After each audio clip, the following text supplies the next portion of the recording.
This meeting is being recorded. The last 3 sessions, we have been looking at the significant shift in the understanding of God and our relationship with God that Jesus pioneered. And today, we continue with the same. The question that we have been addressing is, if God is our Father in heaven, what does it mean in practical terms for our life, for our personality, for our religiosity, our act of worship, so on and so forth, our relationship with the world, relationship with one another, and relationship also with those who are outside our fold. Okay? So it's a very, very important question.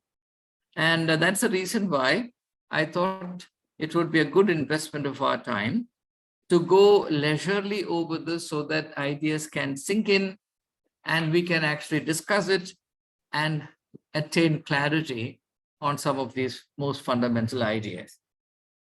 So today, let me start by saying that if we recognize God as our Father in heaven, then we also recognize that we are under the obligation to seek perfection. I explained in detail in the last session that there must be some correlation between father and children. This is a principle universally acknowledged. While children may not be exact replicas of their parents, there is some sense of continuity. There is some sense of correlation between parents and children. In other words, there is a very specific, important, defining relationship. And every relationship carries with it the idea of responsibility. There is no relationship in the world, no meaningful relationship in the world, which is free from or which excludes responsibility. Okay? So, the responsibility that we come under when we recognize God as our Father in heaven is a responsibility to attain perfection. Now, as we discussed in one of the previous sessions, perfection can never be a realized state. Because if perfection is realized, completely attained, everything will come to a standstill. History progresses because of imperfection. Imperfection impels us to go forward towards perfection. If you have attained perfection, then there is no further goal, then all you can do is to stagnate, stay put and vegetate, which unfortunately is a very dangerous situation. So it is not attaining perfection that's important, it is seeking perfection. Now, in the last session, a question came up as to how we understand heaven. I suppose a simple way of understanding heaven is to say that heaven is a symbol of perfection. Heaven is a symbol of perfection. So, while we are on this earth, we are not in heaven in the sense of attained perfection, realized perfection. We're only in a state of the dynamic pursuit of perfection, and that itself is the greatest service that we can render to humanity.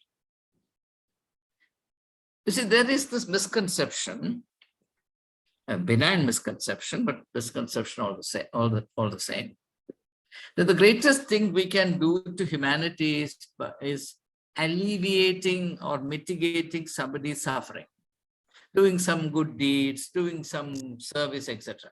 which we must. But the most fundamental and the most decisive, the most important form of social service is taking good care of oneself, seeking perfection.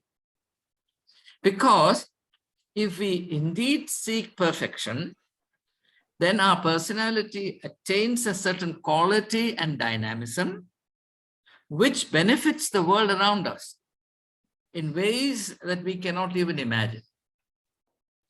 In comparison to this, distributing means of relieving people's material suffering, while it is laudable, it is good and necessary, is far poorer. So the greatest social service we can render is being godlike or being seekers of perfection and letting the quality of our personality then influence the world around us. And this is not what I'm saying. This is what Jesus meant when he said, you are the salt of the earth and the light of the world. That's the meaning. The important thing for you is not to go and distribute salt, but to be the salt, to have that power in you, that quality in you, which can impart a flavor to the world around you. To have that quality in you, which like the sun that sheds its rays abroad and illumines the world, enables you to be a beneficial influence on the world around you. That's the greatest achievement in the world. So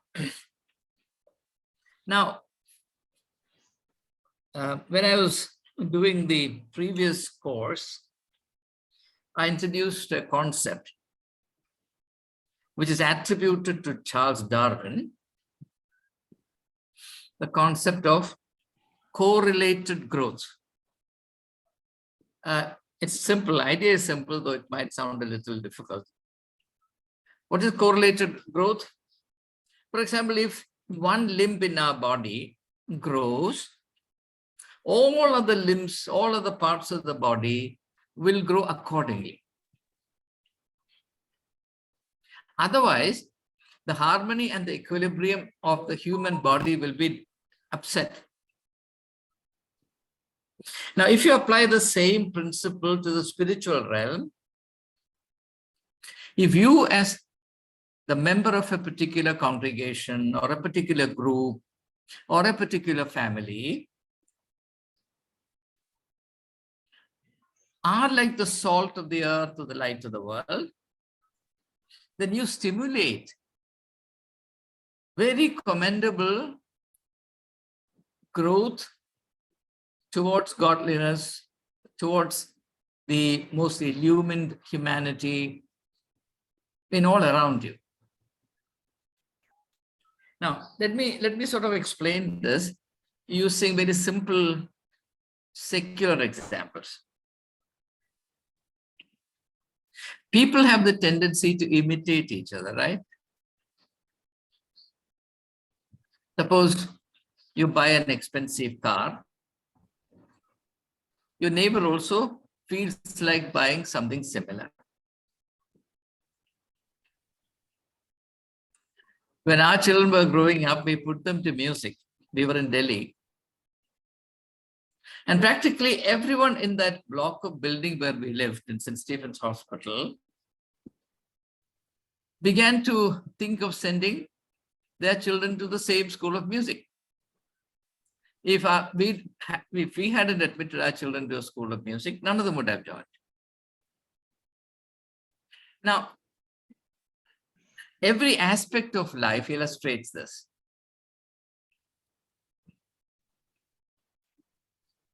Now, apply the same principle to the spiritual life of human beings. The good quality in you will stimulate the latent goodness in those in contact with you. Now, think of the church as the body of Christ. If church is the body of Christ, all members of the congregation are in an organic relationship with each other. So if there is one godly member in a congregation, that person becomes a very powerful, positive influence for the better. You understand? So this is why I say that the greatest service we can render, the greatest mission activity, is not to go to Nepal or to Congo or to Rajasthan and Orissa, but to be the kind of person God wants you to be. And what is the model? God the Father in heaven. And that's what Jesus said. For example, when he prays, he says, let these people be one, even as you and I are one. Or when he urges his disciples to be perfect, he says, be perfect, even as your Father in heaven is perfect.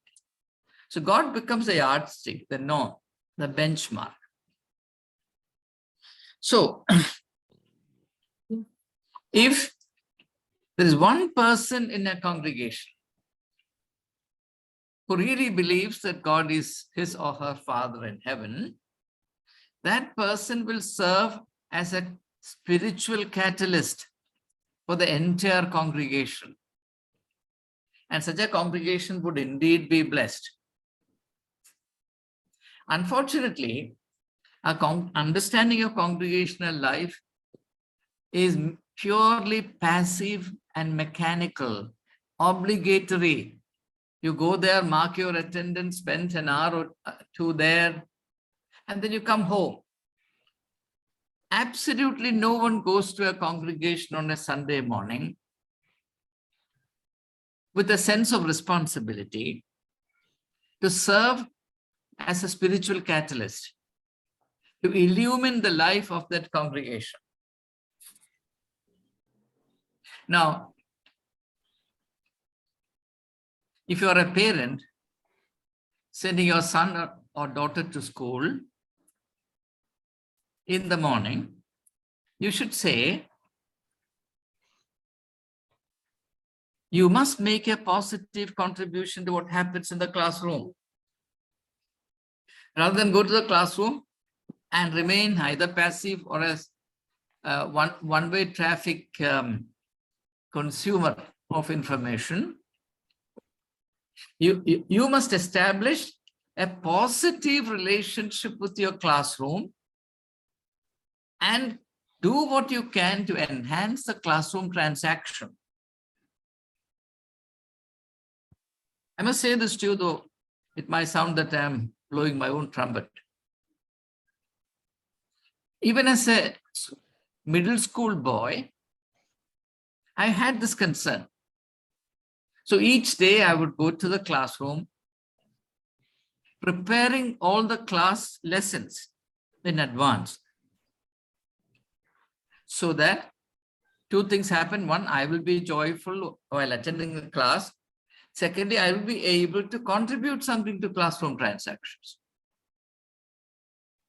So I'm giving you a couple of examples to illustrate the point that if you really recognize God as your Father in heaven, you will always acknowledge that you're under the obligation to enhance, to add to the value of whatever you touch or wherever you are. You cannot be a parasite, or you cannot be an indifferent presence where you are. Okay? So that is something that I thought I should emphasize. So when the church is defined as the body of Christ, the fundamental concept in that phrase is that church is a place, or church should be a place, where every member is enabled to grow in godliness. So church must be a place of growth. That's the simplest way I can put it. Church must be a place of growth. And a church where people are not growing, worship cannot take place. You may go there week after week, month after month, year after month. For God's sake, do not think that you're worshiping God. You're going there because the habit of going to church on a Sunday has been formed in you, and you're pulled by habit and you go there. That's all. This is the reason why in his conversation with the woman of Samaria, Jesus said, God must be worshipped in spirit and in truth. Worship in spirit and in truth happens only in a context which is conducive to continuous human growth. Spirituality minus human growth is a liability. It has nothing to do with godliness. It has no value of any kind, no matter which tradition you belong to, no matter what sacrificial services and donations you make, no matter what airs of piety you assume, there's absolutely no value. This is the reality, and this is precisely what the teachings of Jesus Christ make very clear to me, absolutely clear to me. Okay. So, if growth is the quintessential aspect of the spirituality resulting from recognizing God as our Father in heaven, then the inference is inescapable that human underdevelopment opens the floodgates of all sorts of aberrations. For example, the pathetic state in our congregations, politics, party spirit, conflict, all kinds of things, very unpleasant, very unedifying, no? And the kind of organized exploitation also that happens, all those money transactions. All that happens precisely because people are not growing in stature. Then they're not growing in their spiritual sensitivities, their spiritual taste and spiritual culture. And it has got many ramifications. If I go on talking about it, some of you might become uncomfortable, so I will not. Let me move on. So all aberrations in church life result from individual members being less than themselves. Okay. Now, when individuals become less than themselves, what happens? There'll always be a mismatch between a person and his office, a person and his role. For example, if you are a priest, if you are a vicar in charge of a congregation,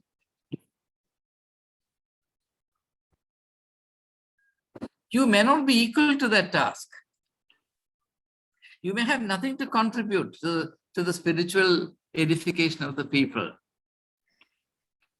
You may go on discharging certain religious functions day after day, week after week, but there is absolutely no guarantee that anybody is benefiting from it. And the priest knows it. That's the unfortunate part of it. After all, you can't hide from the truth that concerns yourself. And it is for this reason that in almost all congregations that I know, priests tend to divide congregations into two groups and associate or attach themselves to the more powerful of the two groups.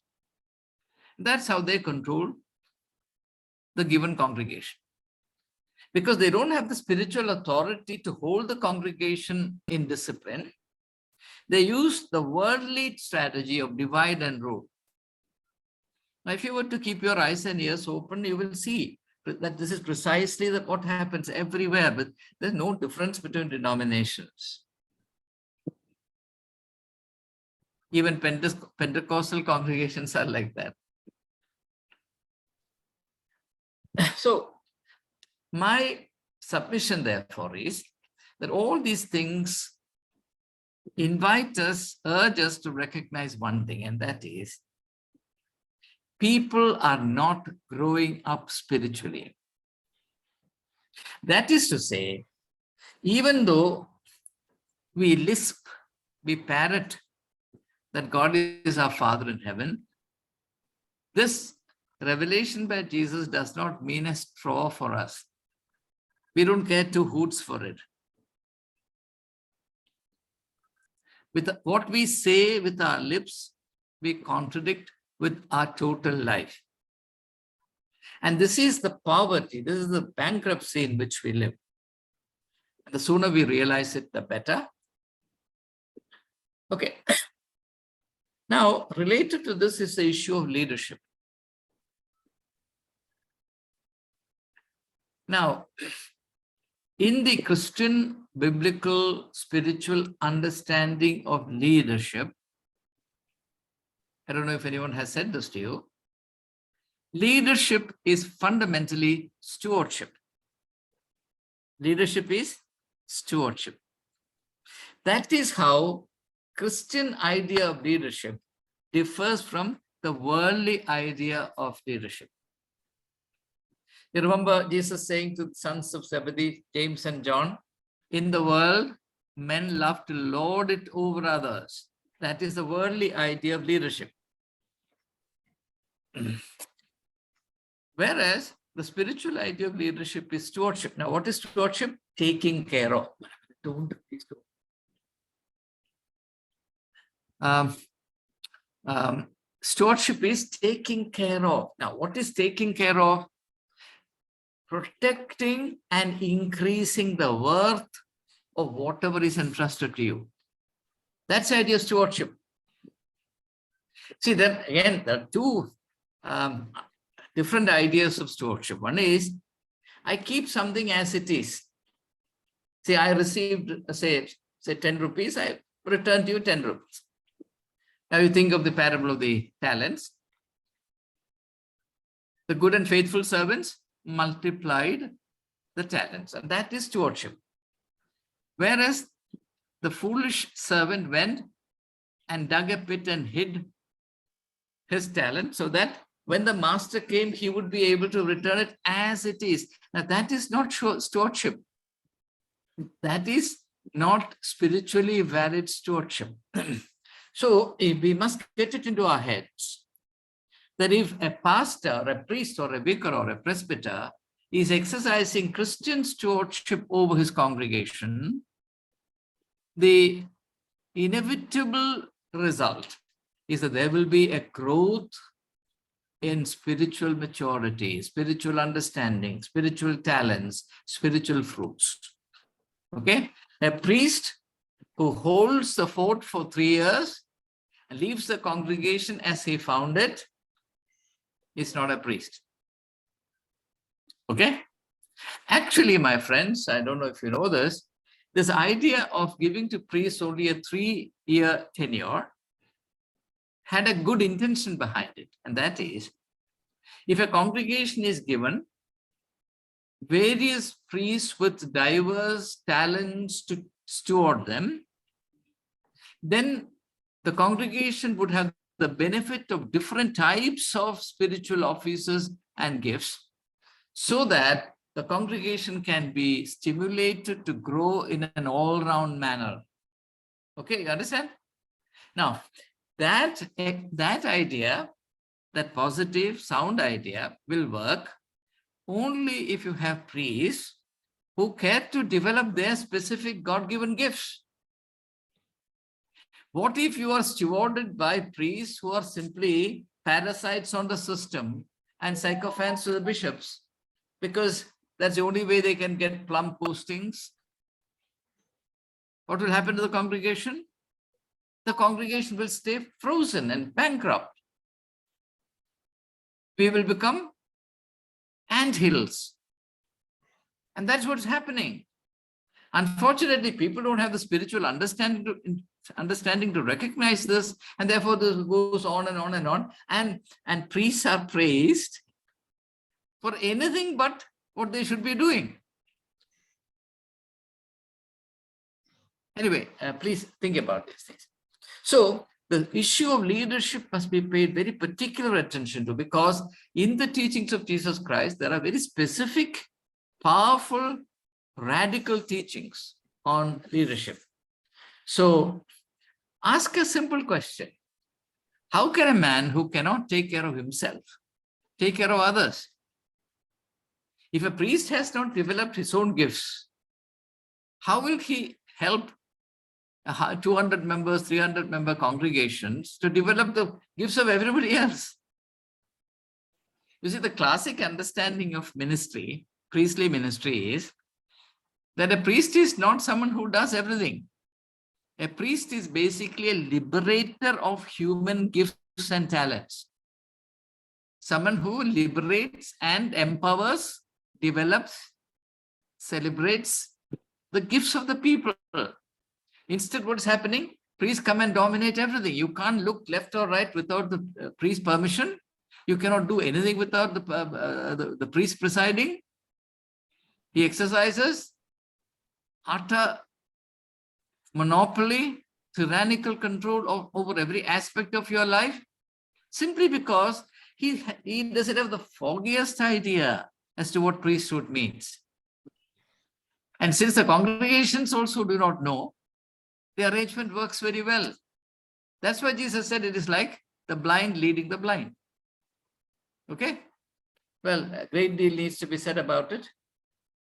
So, the one yardstick that we can all very safely use in order to measure the spiritual wholeness of congregations, churches, etc., and the spiritual sanity of priests is whether or not through their ministrations, the members of congregations grow in spiritual stature and in their productivity as people of God.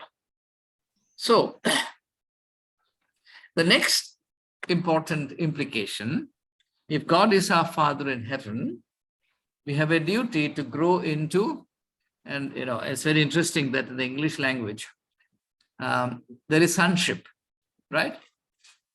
But there is no daughtership, right? So I'm going to invent a new word.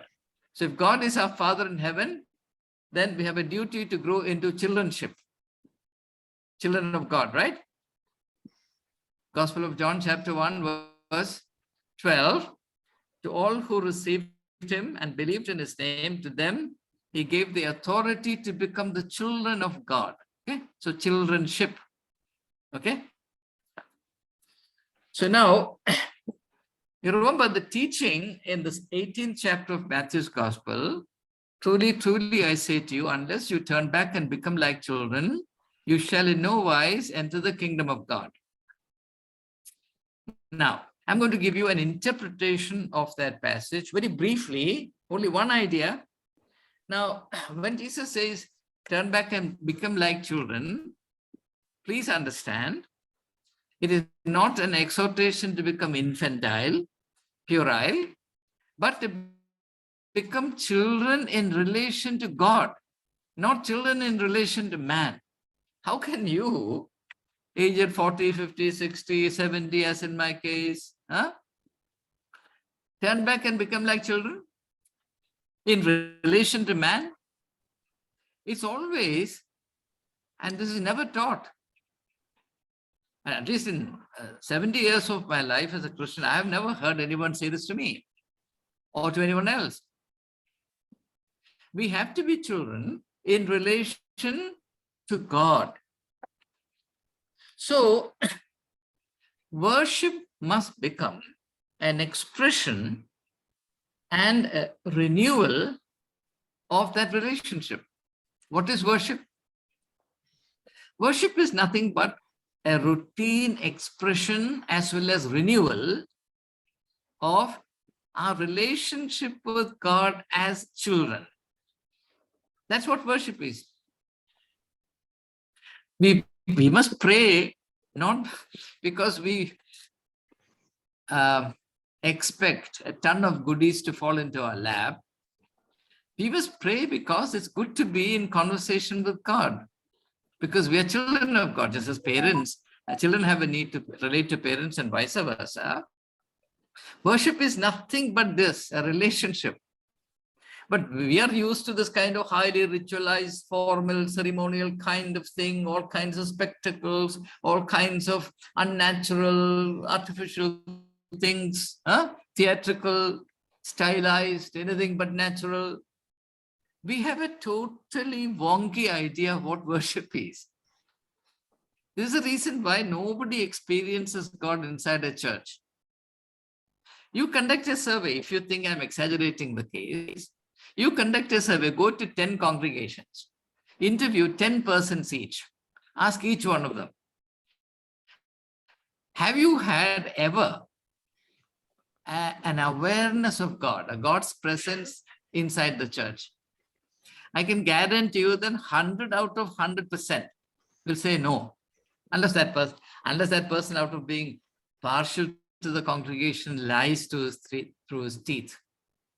You cannot experience God through this kind of formalized, stylized, ceremonial, theatrical thing, because that's not the kind of relationship that is devised for it or mandated for it. Okay, these things are mere substitutes. They're not genuine experiences. Look at, for example, look at the Lord's Supper. The priest comes and puts into your mouth a piece of wafer, a spoonful of diluted grape juice, and he says that that is the blood of Jesus Christ, that's the body of Jesus Christ. For God's sake, tell me, what's the correlation between this and the blood and body of Jesus Christ?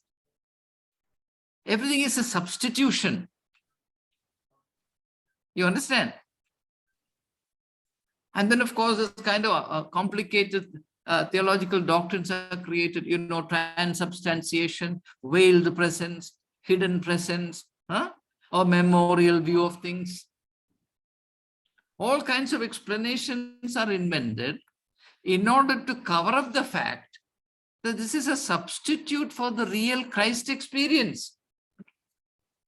In my book titled Thoughts for Trying Times, there's an elaborate chapter on the meaning of the Eucharist, what Jesus meant by it. Please read it if you have a copy.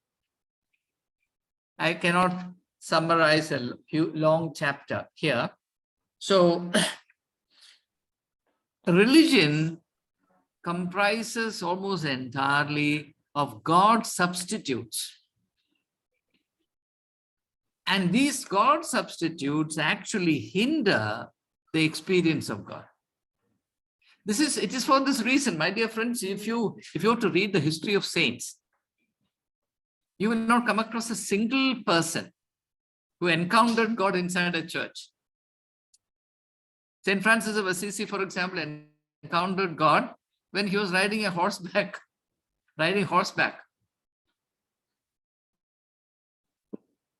Jesus went to the wilderness, right? Buddha went out of his house and sat under a tree and meditated. Prophet Muhammad went to a mountain, Mount Hira, sat in a cave. Take any example. Ramana Maharshi went to a mountain near Chennai. Okay, instances galore. So there is really no instance of God being encountered in the closed spaces created by man, where man exercises complete authority. Okay. So a God who sits immobilized in a space controlled by man can only be an idol. It cannot be the living God. Okay. So when we recognize God as our Father in heaven, we come under the duty, the obligation to recognize that we have a need to be in regular relationship with God, and worship is the medium for doing that. Okay? And if that is the case, our worship cannot be stylized, as worship cannot be ceremonially, this kind of formal thing. How do you relate to your children?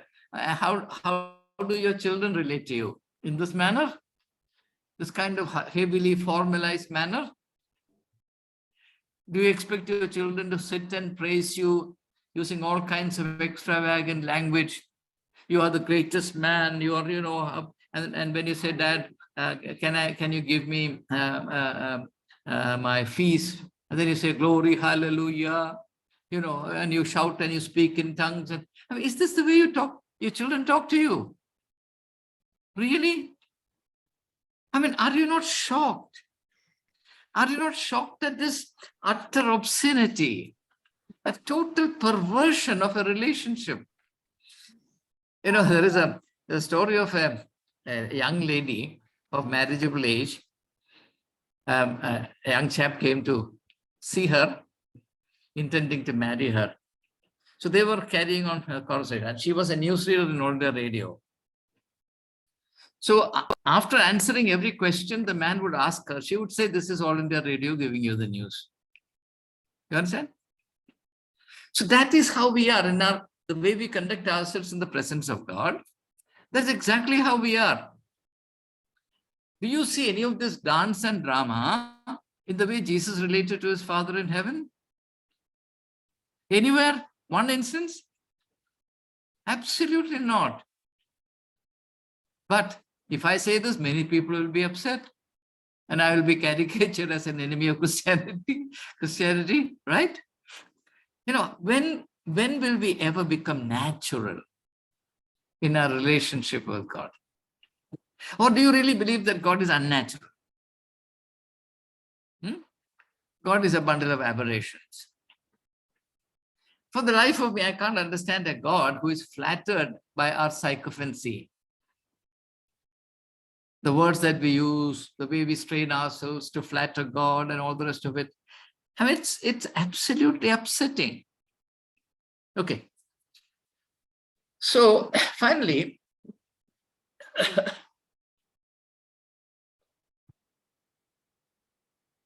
if God is our Father in heaven, then our outlook has to be universal. Our earthly fathers are limited. All earthly fathers are limited. I'm an earthly father myself. I have no hesitation in telling you that I'm very limited in my perspective. I'm very limited in my awareness. I'm very limited in the range of responsibility I have. I mean, honestly, I can't love all the children in the world with the same passion and intensity, same degree of responsibility that I loved my children with. That's my limitation. Ideally, all children must be my children. When I was the principal of St. Stephen's College, it was something that I daily reminded myself of. That I have not only 2 children, 2 daughters, I have 1,200 children. And I endeavored to the utmost of my abilities and my energies to live in that fashion, though every moment I was aware of my limitations in doing so. So, recognizing God as our Father in heaven. See, you can divide the world into many pieces. You can parcel it off. You can cut it into pieces. You can build walls, separate. Okay? But heaven is only one, if there is heaven at all. You cannot think of dividing heaven, if you believe in heaven, and say that there is a Marthoma heaven, though that is the way we conduct ourselves. There is a Jacobite heaven, and if an Orthodox person comes into Jacobite heaven, what will happen? We'll set fire to heaven, right? If a member of a Reformed church gets into Catholic heaven, what will happen? The blessed Pope will faint, right? Now, this is, how pathetic we can get. All that I'm trying to request you to realize, my friends, is that we say something without meaning a word about it. Utterly, we mean nothing by the many, many cliches and expressions that we recycle from day to day. I can take up 100 expressions and prove to you that this is the case. We don't mean a thing by any of these things. And either next week or the week thereafter, I'll discuss Trinity with you, then I'll prove to you that it's worse when it comes to the concept of Trinity. It means nothing to us. Okay, so universality. So why did Jesus teach us? Now, think of the Lord's Prayer. Why did Jesus teach us to pray, thy will be done on earth as it is in heaven? It is a very, very subtle and saintly way of saying, for God's sake, transcend your earthly fixations. Your tendency to cut up the earth into several pieces and pocket whichever piece you like and then despise all the rest. Outgrow this is sort of puerile, silly attitude. If you recognize God as your Father in heaven, and you pray that God's will be done on earth as it is in heaven, then how can you endorse or subscribe to any of these ideological, parochial, ecclesial, cultural, political distinctions, conflicts, alienations, enclaves? You understand the point? Okay. So this is exactly the function of the Word. Jesus came as the Word, right? The Word became flesh, and I discussed the concept of incarnation of the previous group over 2 sessions. I don't want to repeat them here. Now, the Word is universal, right? The Word is universal. There's nothing local or parochial about the Word. Though Christians are very upset when I say this. The Word can never be parochial. The Word can never belong to one group of people. It is universal. It belongs to the human race as a whole. Okay. Now, bread is local. Bread is local. So in the first temptation that Jesus faced, in which Satan tempts Jesus to turn the stones in the wilderness into loaves of bread, Jesus says, man does not live by bread alone, but by every word that comes from the mouth of God. Now, the meaning is this. If you want to be truly human, you need to balance the local and the global. You understand? Bread alone will not suffice. Bread is local. Of course, it relates to your body, physical need, etc. But that's one interpretation. Here, for the sake of my present discussion, I'm taking it as a symbol of all local resources. And therefore, I'm contrasting it with a word which is universal. The local can never be disengaged from the global.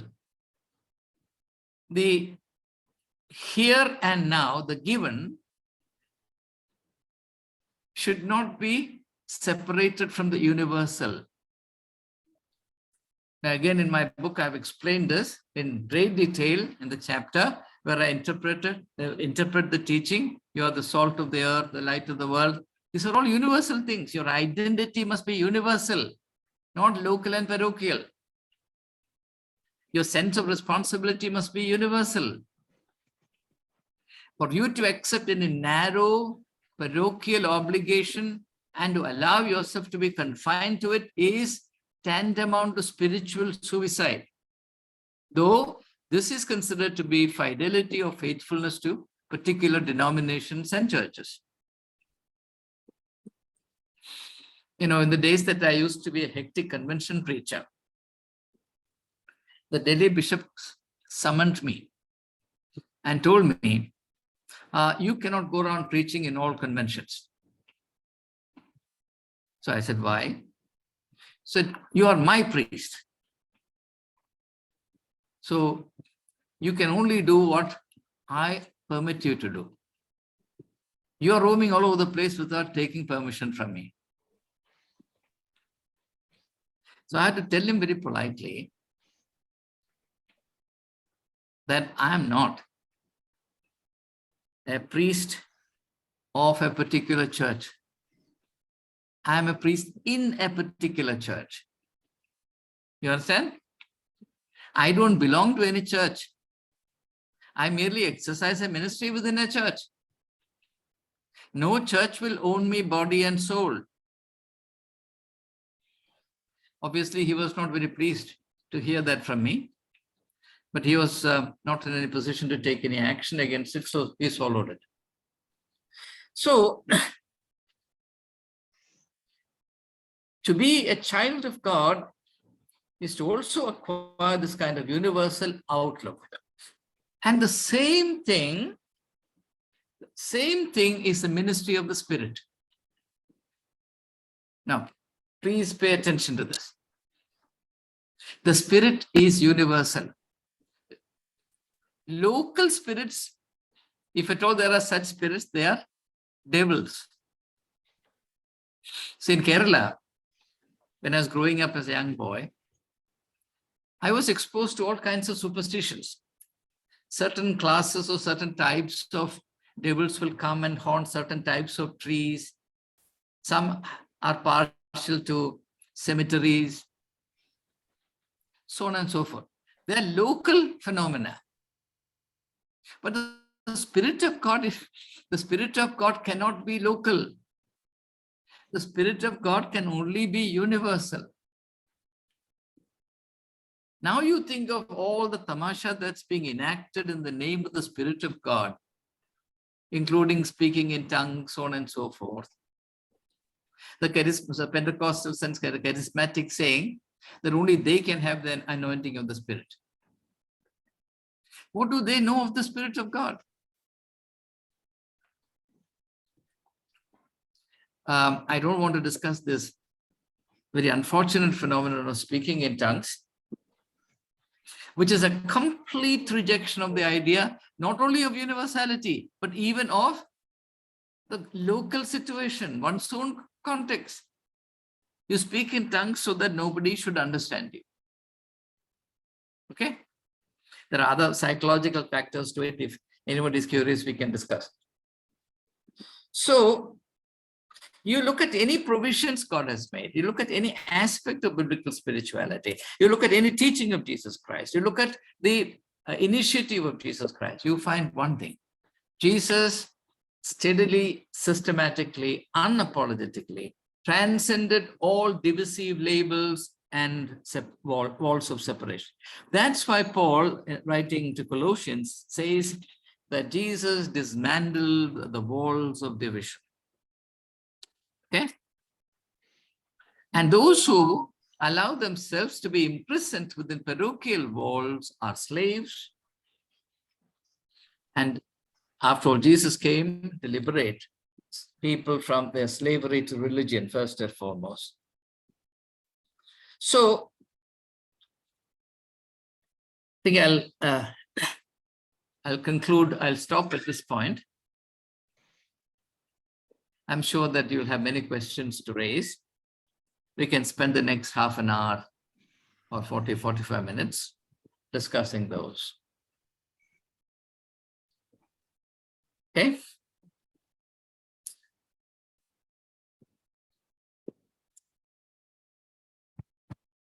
Today, Zach Burgess is not with us. He sent me an email saying that he won't be free. Do you have questions? Can Yes. I kick off? Yes, Jacob. If it weren't for the fact that there is some sort of organized religion, whatever shape or form it is in, Yeah. we would not, most of us would not come to know about God or the Spirit or those concepts without some institution setting us off on that track. Yeah. Yes. So religion, the organized religion, does serve a purpose, but it has become distorted by the greed of man. You know, people want power, people want control, so they have contorted the ideas that have actually come down from God into different things. And what I'm beginning to gather is that we have to bypass this and understand the word of God as it is said. But we have lots of interpretations that are given to us because we belong to a religious group, be it Christian or not Christian. Yeah. Yes. Yes, yes, Jacob. Thank you. I think that point is very well taken. So this is the practical issue. Let me give you a very simple illustration. In order to drink water, you need a glass or a tumbler, right?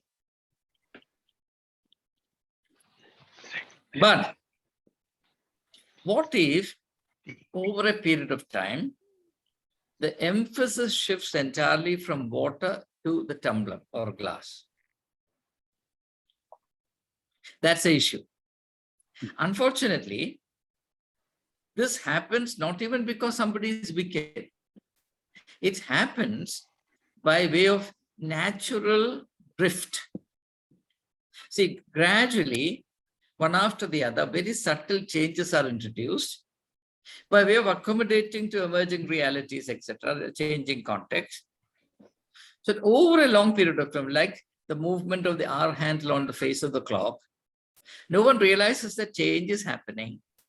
But after a period of time, in retrospect, you realize that a lot of changes have happened. But because the changes were gradual, people got inured to it, people got used to it. So much so, like the frog which is being slowly kept in a saucepan, which is slowly heated and is unaware of what's happening, we go along with it. So an instrument which was useful, which was meant to be useful in propagating these ideas, these insights, or this particular discipline, became over a period of time its opposite. Actually, this is a philosophical principle. The universal principle is this: whatever, and I'm formulating it in the form of a law, whatever exists in time will become, over time, its contradiction.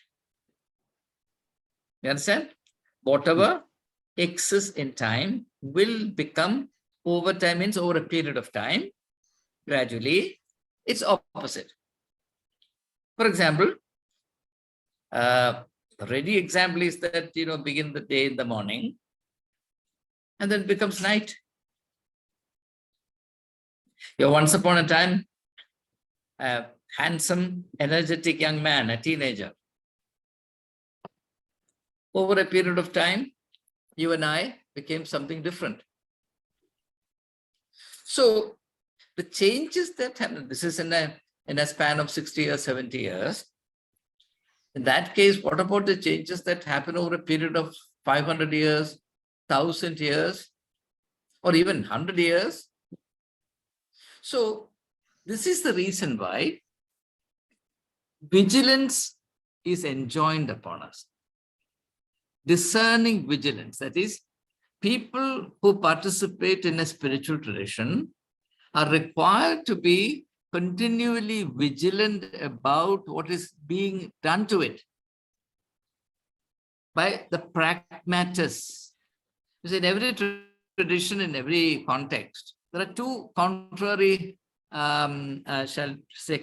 types of people: the pragmatists and the purists, or the idealists. The purists will want to hold on to the original idea.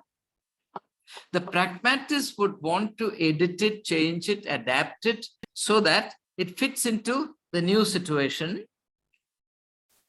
So when this goes on and on and on and on, ultimately a stage will be reached when the present edition and the original version cannot match at all. This happens. And that's the reason why there is so much of emphasis on the principle of renewal in the teachings of Jesus Christ. Renewal. So you're absolutely right in saying that for a particular spiritual tradition, or even a political ideology to be propagated, there has to be an instrument.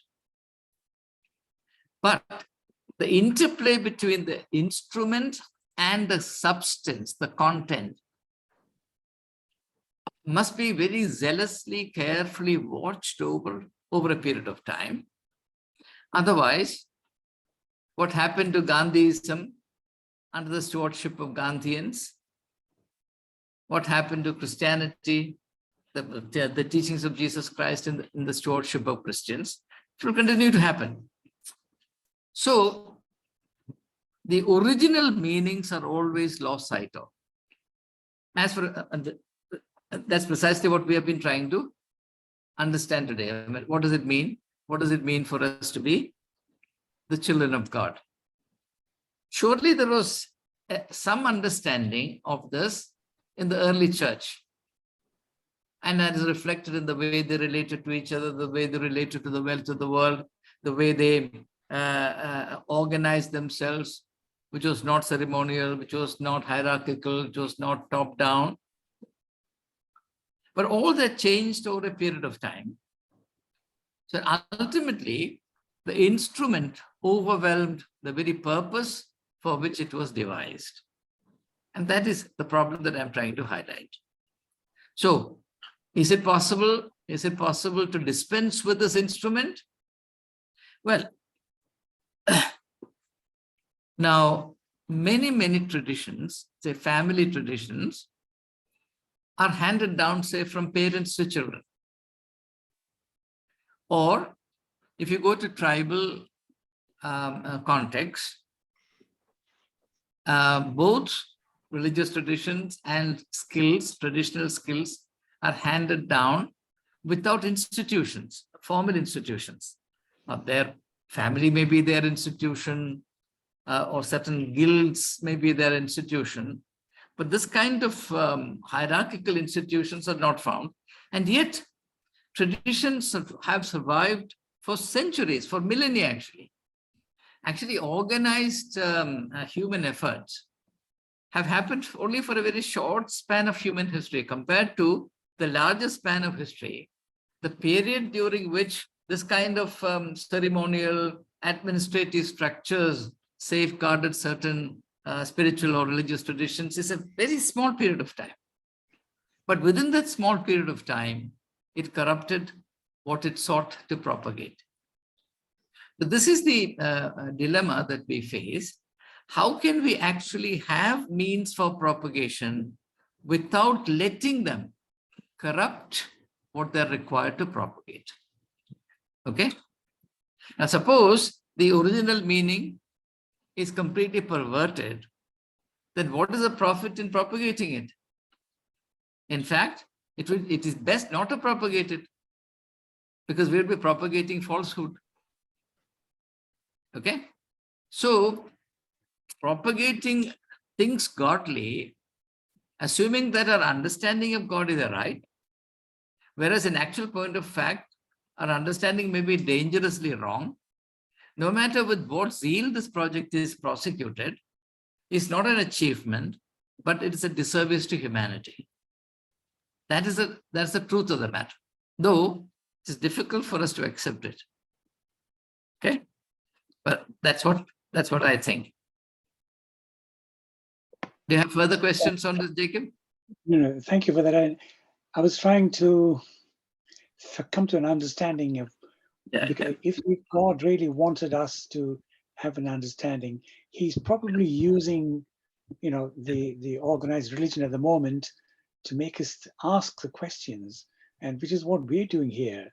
We have been challenged by the things that didn't fit, so we are seeking to find out what is actually behind all this, and coming to realize that the corruption has occurred. The focus has changed from God to the vessels. Paul says, I can't give you this precise reference. Paul says, God has not left any people in the world without a witness to himself. You understand?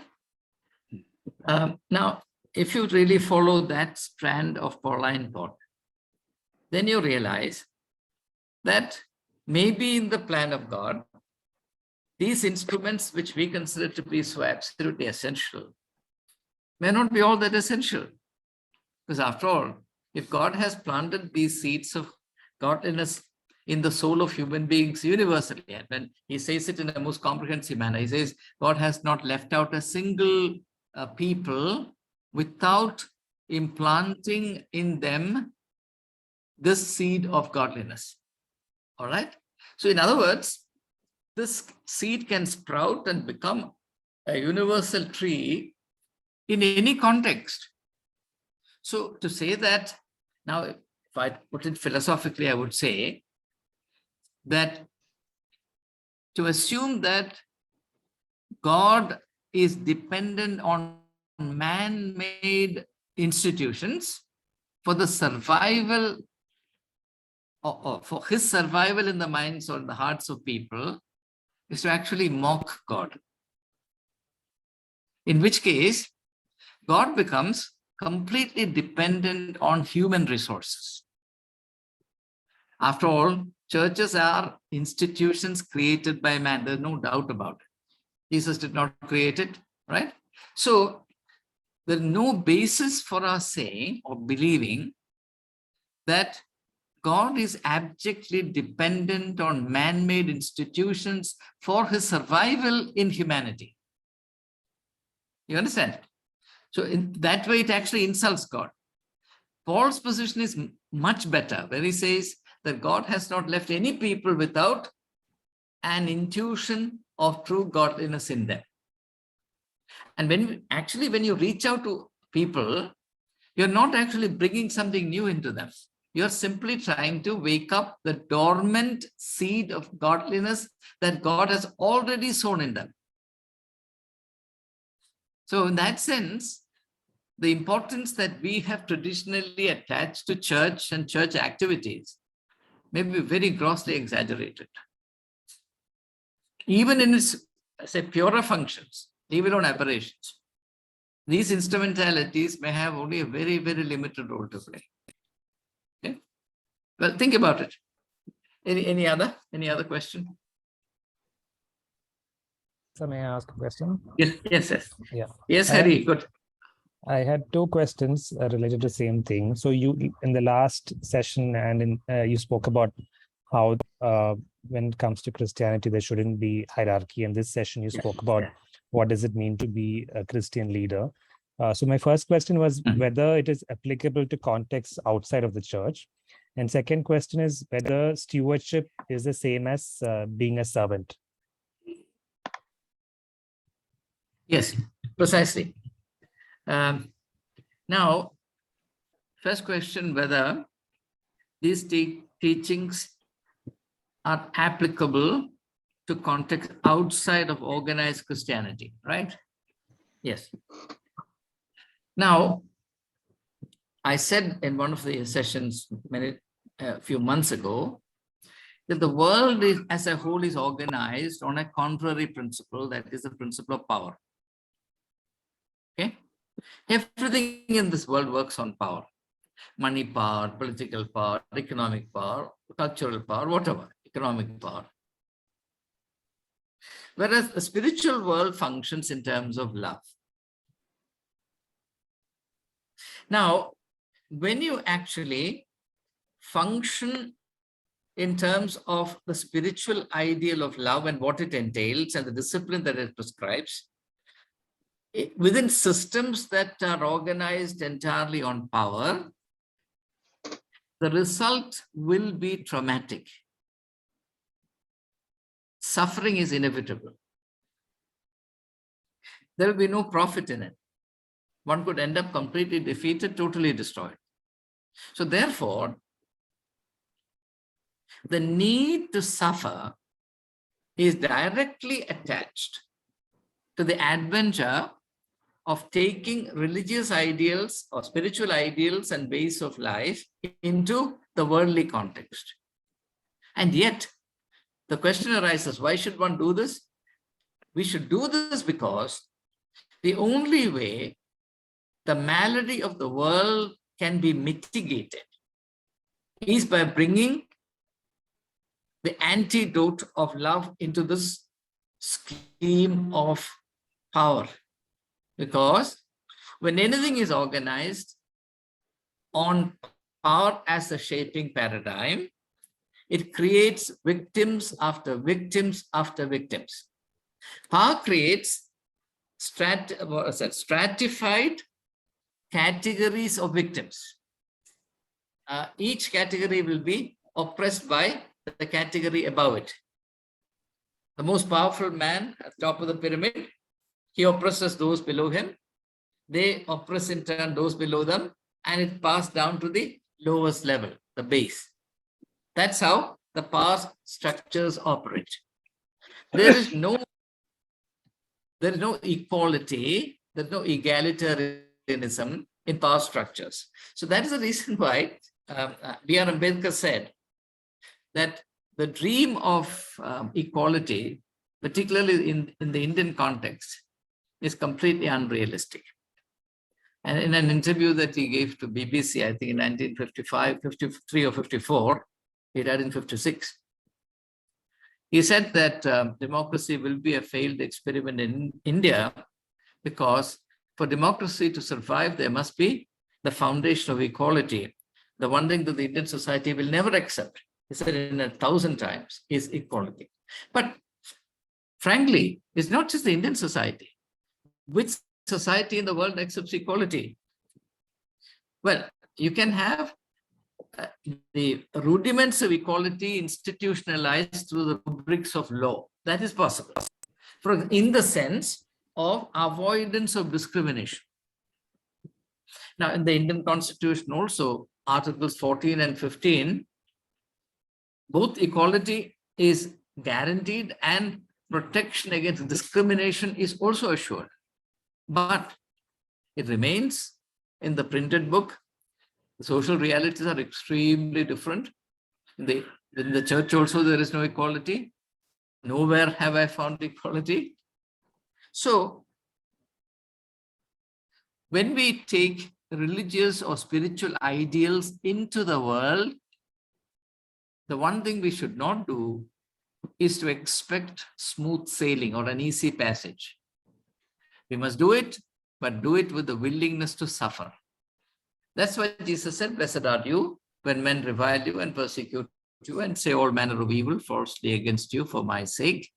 Rejoice, for great is your reward in heaven." Now, why was Jesus crucified?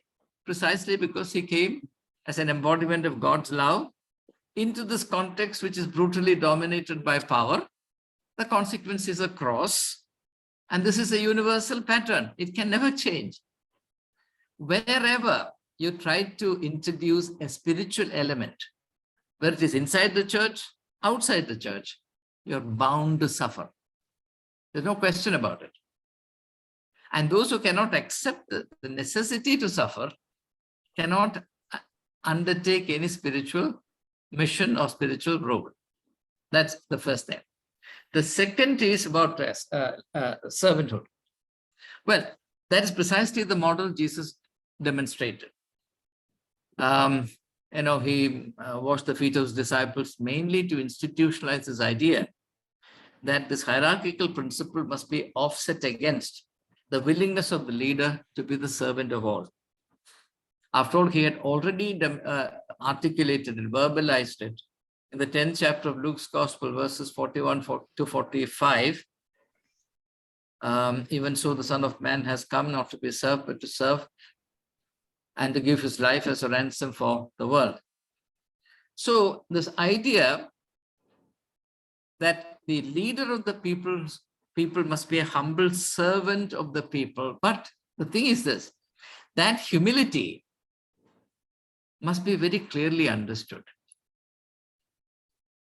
It is humility in relation to God's will. It is not humility before people.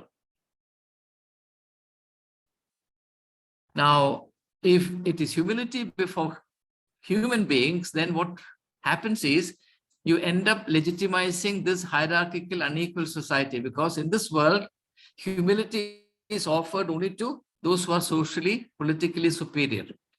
So humility becomes an adjunct of inequality.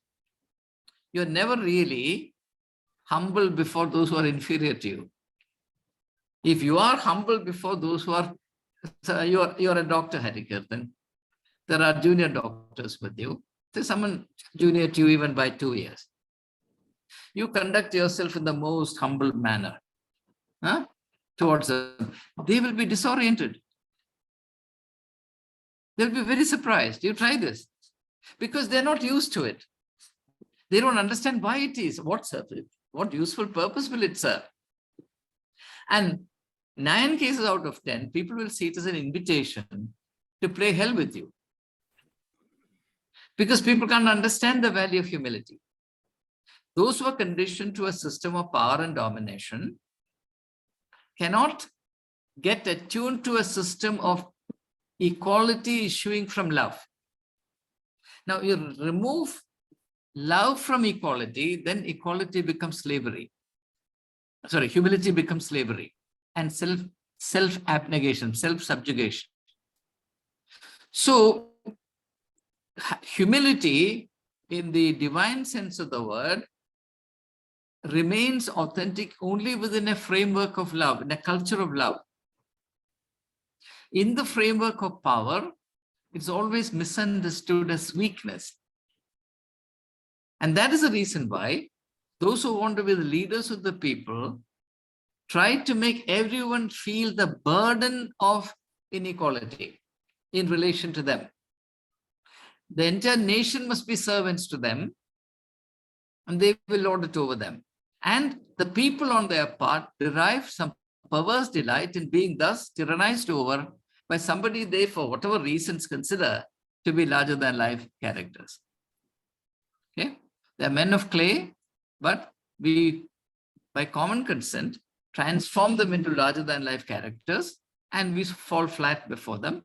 That's how it works. So, should leaders be servants? Yes. But the point is, it will not work if the culture, the system, the context is one driven, shaped, dominated by power and power alone. Okay? Any further question? That was very interesting. Thank you. Just so in a structure, in a culture of power, if you are trying to be a servant leader and you're trying to be humble, you said that it does not work. So does it mean we still continue to try it, or is there an alternative? Yes, good. That is the role of spiritual education. So your responsibility as a spiritually enlightened leader is not merely to go and sort of, humble yourself before everyone, but also primarily in such contexts to assume the role of an educator. Enlighten the people and make them understand that there is a different way, there is an alternate way. See, they know only one way, right? The way of the world. And people can only behave according to what they know, what they are used to, what they are trained for. So if you really want to bring an alternate discipline of leadership into it, you cannot do so without also accepting the duty to educate them concerning its value, its unique character, and how this is a better option as compared to the other. After all, people will switch from one to the other only when they realize that this is superior in more ways than one. Why would somebody switch from what is superior to what is inferior? It has to be projected, and they have to be made to understand that this is a superior alternative, a better alternative. In whichever way, for example, a better alternative if you want to create a human and humane situation. Okay. So, for example, Jesus came to preach the good news to the poor, right? Why are the poor of the world systematically ignored in the world? Because in a system which is driven, dominated by power, the poor of the world do not matter because they don't have money power. The poor of the world will matter during election time because they have political power. Actually, it's not political power, it's electoral power, which is not the same as political power. Okay. So at that time, the politician who for the next 5 years will not even look at them will go with folded hands before each one of them, willing even to touch their feet. At that time, they have power. You understand? So the only understanding, whether it is in religion or in politics or any field of human activity, that people are used to is only in terms of power. So there we have to bring a changed understanding of human realities. Okay, so to suddenly do something which is completely contrary to the existing paradigm is certainly to invite a lot of problems. I'm not saying that we should run away from problems. What I'm saying is that if the goal is to be achieved, if the goal is more than creating some turbulence, if the goal is to bring about some transformation, then clearly the duty to educate spiritually and to enable people to understand the logic, the saintly logic of the alternate system, the alternate model, is paramount.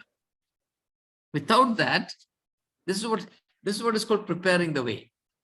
The role that John the Baptist played in relation to Jesus Christ. He prepared the way for the Lord, right? So likewise, there's a preparatory process before you undertake or you introduce a completely different or completely contrary paradigm. Okay? It can be done, it has to be done. See, this is again, you understand it better if you look at the plight of prophets. You know, Jesus said no prophet is welcome in his own or among his own people. People at a distance will appreciate a prophet because the prophet stands for something contrary to what the people are used to. And therefore, when the prophet comes and does his work, people feel disturbed, and the only thing they know to do is to kill the prophet. At the same time, the hope of that society to improve itself, to become more human, to be healthier, etc., depends on the message that the prophet brings.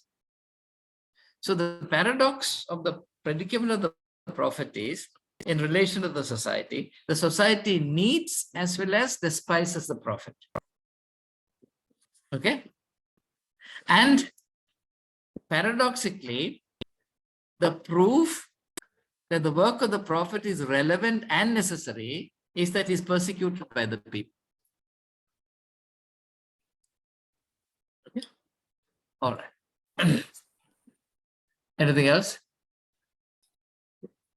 I have two simple Yes. side questions, section, not important, Yeah. not in the straight line. Whenever Alongside you say simple, I get very worried. Come on. This is in line with what Arihirthan just now said on 2 points. Yeah. Number Yeah. one is on equality, and the other is on equality. A definition has a more specific definition initiated in the judicial circles and later on in the social, political, religious circle. Defines equality is not considering equals and non-equals alike.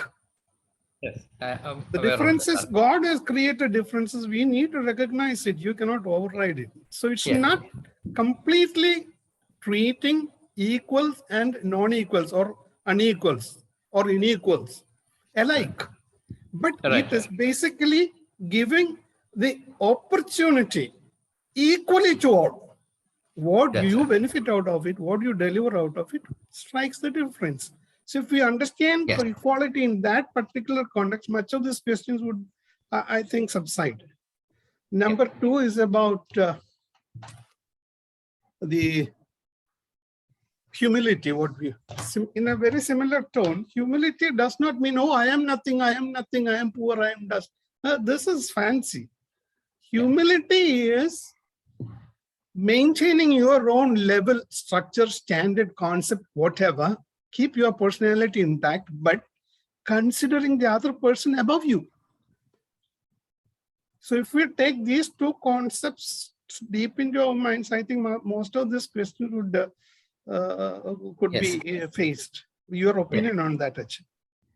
First of all, the idea of equality, the distinction between, shall we say, mechanical quantitative equality and equality of opportunity, which is what the American Constitution prescribes, equality of opportunities.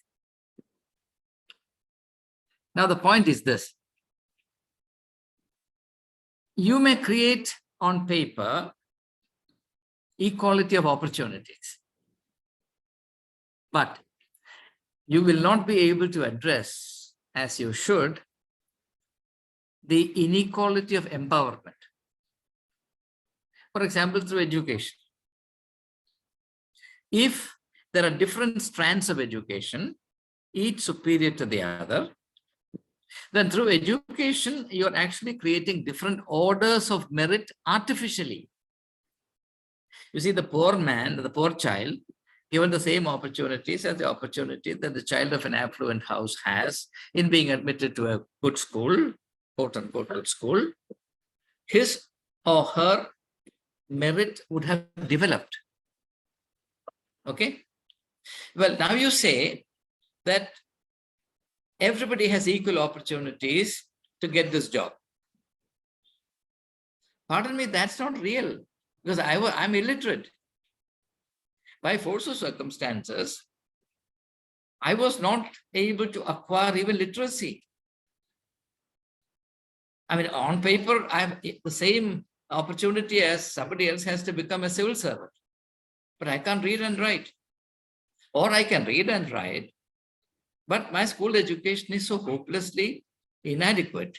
I can't even enter a college education. So there is this problem. Now, what you actually refer to is what is sometimes referred to as the law of reverse discrimination. That is, treating unequals equally is treating them unequally. That's a philosophy used for creating special protection for minorities. Special provisions have to be made to enable them because they suffer from certain handicaps. So they're not equal to the majority community. So if you treat the majority and the minority equally, then in effect, they're treating them unequally.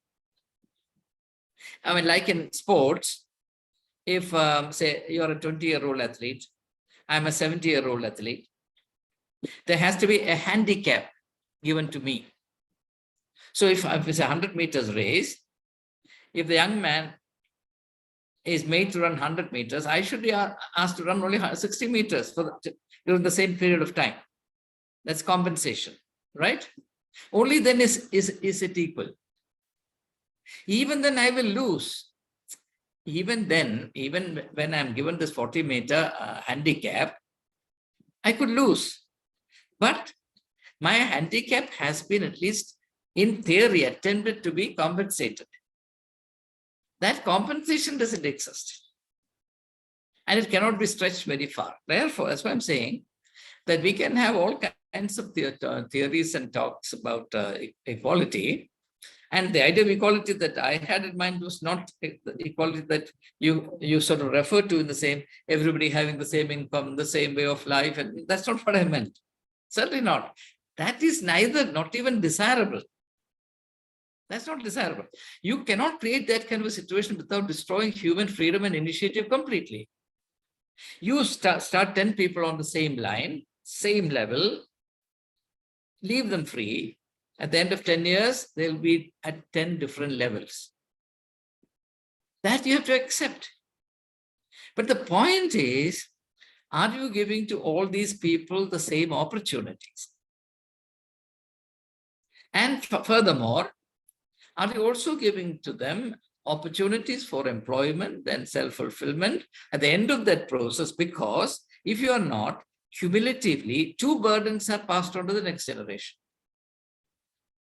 The burden of initial handicap, as well as the burden of the end product employment handicap. You understand? So there are these complexities. I'm aware of these things. What I'm saying is, when you have a culture of love, for example, in a family, God forbid, there is a handicapped child. The mother, I can assure you, will favor that child. will prioritize the need of that handicapped child to the needs of others. That kind of attitude will come only within a context or a culture of love. The spiritual task is to create that culture. Now, on the face of it, it's a daunting task. You may say that it's an impossible task. But then, as all of us know, humankind has progressed only by attempting the impossible. Okay? And Jesus' mission was clearly this, to create a culture of love in a world dominated, directed, dictated entirely by power. And that's the contrast between Jesus the babe and Herod the king. Okay? It's a beautiful symbolic contrast. And ultimately, it is the babe that prevails, not the sword of the king. Okay? Well, thank you for raising this question. Anything else now? If not, I think. So I have a question. Yes. In our role as Christian leaders, how do we improve the worth of the people who are entrusted to us? Just towards us. No, how do we improve the worth of the people who are entrusted to us? I didn't get. How do we improve the? So in our role as Christian leaders, how do we improve the worth of the people who You we mean work words? Words or Worth. words? with? Worth. I'm sorry. Yes. Okay. I'm so sorry. I'm so sorry. You see, I'm certainly aging. My hard of hearing. Okay. How do we improve the worth of those who are? You see, Anne, there's only one way to improve one's worth. Only one way. And that is growth, development. There's no other way. You cannot improve anyone's worth by doing favors to that person. In fact, you degrade that person.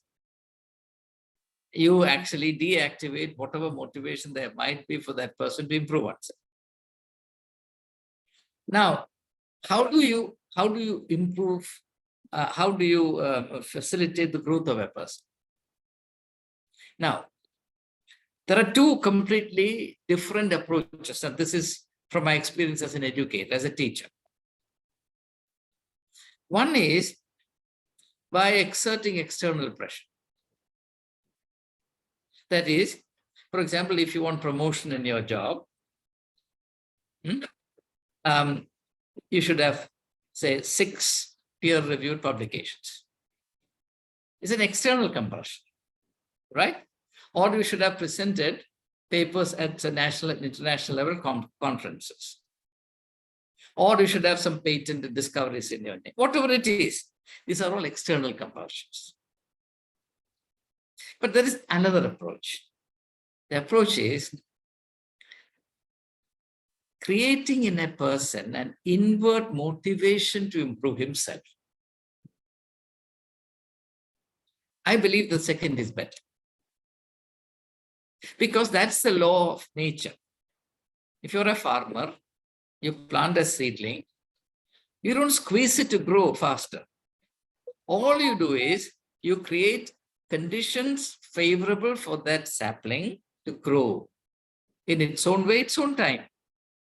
But you remain vigilantly watchful as well as mindful of the needs of that seedling and provide these basic needs as best you can from time to time. So there is in nature or in our relationship to nature, there's a beautiful rhythm between working and waiting, working and waiting. You can't be constant, you can't get neurotic about it. I want this to grow and yield fruit tomorrow. It cannot happen. You cannot force nature. The same thing happens with human growth in birth also.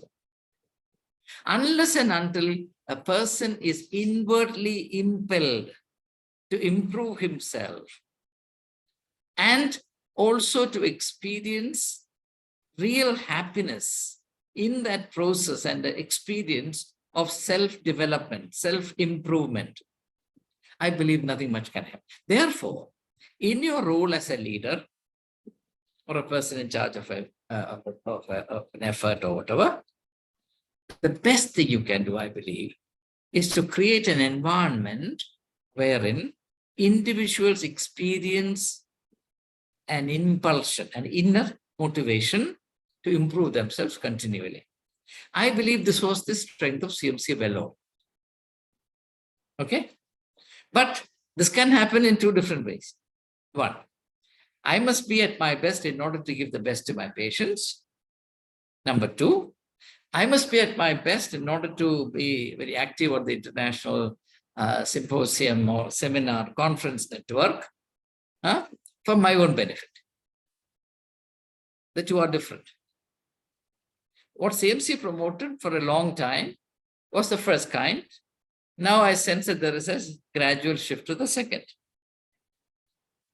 So these things happen. Therefore, the short answer to your question is